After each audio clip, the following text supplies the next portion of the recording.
Saksi ako sa emosyonal at mental na bigat na ating pinagdaanan. Naalala niyo ba ang mga gabing walang tulog at instructional materials?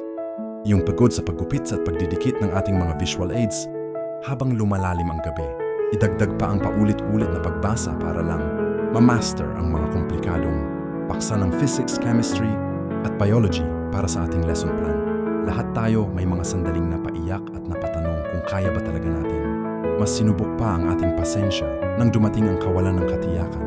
Nang maurong at makansela ang mga nakatakdang schedule ng ating final teaching demonstration, binalot tayo ng matinding kaba at pag-aalala.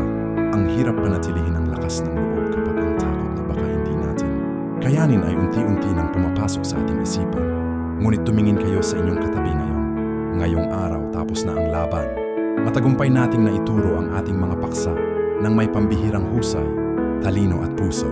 Nalampasan natin ang matinding pagsubok para sa mas tatanggapang parangal para sa Best Science Teaching Demonstration.